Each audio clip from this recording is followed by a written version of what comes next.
Hello friends, எல்லாருக்கும் வணக்கங்க. இன்றைக்கி நம்ம கிச்சனில் நவராத்திரி ஸ்பெஷலாக பட்டாணியில் சுண்டல் பண்ண போகிறோம். வெங்காயம் பூண்டு சேர்க்காம.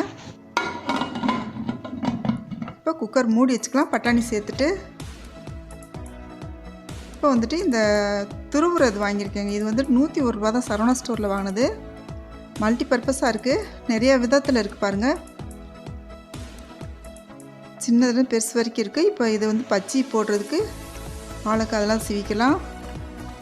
இப்போ ஒரு கேரட் எடுத்து நம்ம துருவிக்கிற போகிறோங்க. நீங்கள் இப்போ தான் நம்ம சேனலுக்கு வரதா இருந்தால் நம்ம சேனல் இது வரைக்கும் சப்ஸ்கிரைப் பண்ணலாம், சப்ஸ்கிரைப் பண்ணிக்கோங்க. பெல் ஐக்கானை கிளிக் பண்ணிக்கோங்க. இந்த பட்டாணி 6 மணி நேரத்துக்கு முன்னாடியே நம்ம வந்து ஊற வச்சிடணும். ஊற வச்சுட்டு இந்த மாதிரி நம்ம வேக வைக்கலாம். அப்புறம் வந்துட்டு ஒவ்வொரு நாளும் ஒவ்வொரு பயிர் வகைகள் வந்துட்டு நம்ம சுண்டல் செய்யலாங்க.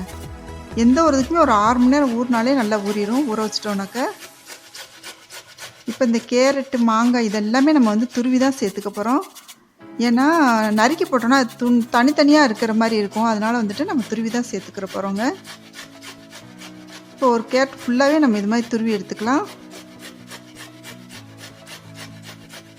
அப்புறம் வந்துட்டு எப்போவுமே வந்துட்டு நம்ம சாமிக்கு எது படைச்சாலும் சரி, கார்லிக்கு வந்துட்டு பூண்டும் வெங்காயமும் சேர்க்காமல் செய்கிறது தான் நல்லது. நம்ம வீட்டுக்கு மட்டும் செய்கிறோம் அப்படின்னு சொன்னாக்க நம்ம பூண்டு வெங்காயம் சேர்த்துக்கலாங்க. வெங்காயம் சேர்த்தோன்னா கூடுதல் ஒரு டேஸ்ட்டாக இருக்கும். இப்போ நம்ம சாமிக்கு படைக்கிறது சேர்க்கக்கூடாதுன்றனால தான் நம்ம இப்போ வந்து அதில் சேர்க்கலை. நல்லா சார்பாக துருவிடுச்சு. இப்போ கேரட் துருவி முடிச்சாச்சுங்க. அதே மாதிரி நம்ம மாங்காயும் வந்துட்டு துருவி தான் எடுக்க போகிறோம். மாங்காய் வந்துட்டு இன்னும் கொஞ்சம் பெருசாக உள்ளது. இப்போ வந்துட்டு ஆவி வந்துடுச்சு, வெயிட் போட்டலாம். இது வந்துட்டு கொஞ்சம் பெருசாக உள்ள பக்கம் வந்துட்டு நம்ம துருவி எடுத்துக்கலாங்க. இந்த மாங்காய் வந்து துண்டு துண்டாக நறுக்கி போடுவாங்க ஒரு சிலர் வந்துட்டு. இது மாதிரி துருவி போட்டால் நல்லா கலந்து டேஸ்ட் கொடுக்கும். இதுக்கு வந்துட்டு நம்ம 1/2 ஸ்பூன் கரம் மசாலா தூள், 2 பச்சை மிளகா நீல வாக்கில் கீறி வச்சுருக்கேன், ஒரு 1/4 ஸ்பூன் வந்துட்டு மிளகாய்த்தூள், கொஞ்சமாக கடுகு உளுந்தம்பருப்பு, அப்புறம் 1/2 ஸ்பூன் மஞ்சள் தூள், மாங்காய் துருவி எடுத்து வச்சுருக்கேன், மல்லித்தலை பொடியை கட் பண்ணி வச்சுருக்கேன், கருவேப்பிலை எடுத்து வச்சுருக்கேன், கேரட் துருவி வச்சாச்சு. இப்போ பாருங்கள் 3 விசில் விட்டு ஆவி போயிடுச்சுங்க. இப்போ திறந்தாச்சு. பட்டாணி பாருங்கள் நல்லா வெந்துருச்சு. இப்போ உப்பு சேர்த்துக்கலாங்க. எப்போவுமே முதல்ல வந்துட்டு உப்பு சேர்த்தோன்னா இந்த பயிர் விரைச்சிக்கிட்டு வேகாது. நல்லா கிளறி விட்டுக்கலாம். தேங்காய் கொஞ்சம் துருவி வச்சுருக்கேங்க. இந்த மாதிரி சுண்டல் பண்ணிங்கன்னா எல்லாருக்குமே ரொம்ப பிடிக்கும். குழந்தைங்க கூட விரும்பி சாப்பிடுவாங்க. அதனால் காரம் ரொம்ப கம்மியாக போட்டுருக்கு. இப்போ பாத்திரத்தை வச்சுட்டு ஆயில் சேர்த்தாச்சு. இப்போ கடுகு உளுந்தம்பருப்பு போட்டுக்கலாம். இப்போ மிளகாய் வத்தல் சேர்த்துக்கலாம் தாளிக்கிறதுக்கு. இது நல்லா பொரிஞ்சு வரட்டும். நல்லா கிளறி விட்டுக்கோங்க.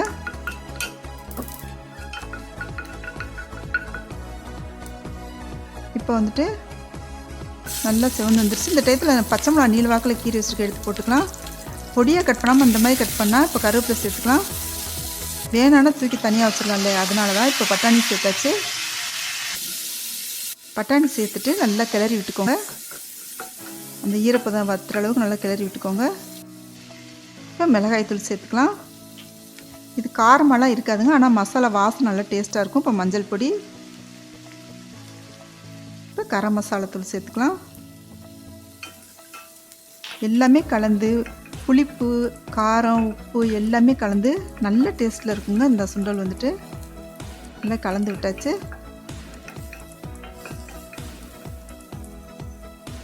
இப்போ கொஞ்சமாக பெருங்காயத்தூள் சேர்த்துக்கலாம். லைட்டாக சேர்த்தா போதும், நிறைய சேர்க்க வேண்டாம். இப்போ நல்லா கிளறி விட்டுக்கலாங்க. எல்லாமே கலந்து வர மாதிரி. அந்த பச்சை வாசனையெல்லாம் போகிற அளவுக்கு கொஞ்சம் நேரம் அடுப்பு வச்சு கிளறி விட்டுலாம். இப்போ கேரட் சேர்த்துக்கலாங்க. இந்த லாஸ்ட்டில் தான் கேரட்டு மாங்காய் இதெல்லாமே சேர்க்க போகிறோம். மாங்காய் சேர்த்தாச்சு. அப்போ தான் அந்த கொஞ்சம் க்ரன்ச்சியாக இருந்தால் தான் அது சாப்பிட்றதுக்கு நல்லாயிருக்கும். இப்போ தேங்காய் துருவலும் சேர்த்துக்கலாம். இந்த மாதிரி நீங்கள் செஞ்சு பாருங்கள். ஒரு சிலர் வந்துட்டு மாங்காய் தேங்காயில் நறுக்கி போடுவாங்க. இந்த மாதிரி நீங்கள் செஞ்சு பாருங்கள். அது நல்ல ஒரு கூடுதல் சுவையோடு இருக்கும். இந்த ரெசிபி உங்களுக்கு பிடிச்சிருச்சுன்னா நம்ம சேனல் இது வரைக்கும் சப்ஸ்கிரைப் பண்ணிக்கங்க. பெல் ஐக்கானை கிளிக் பண்ணிக்கோங்க. ஷேர் பண்ணுங்கள், லைக் பண்ணுங்கள், கமெண்ட் பண்ணுங்கள். தேங்க்யூ.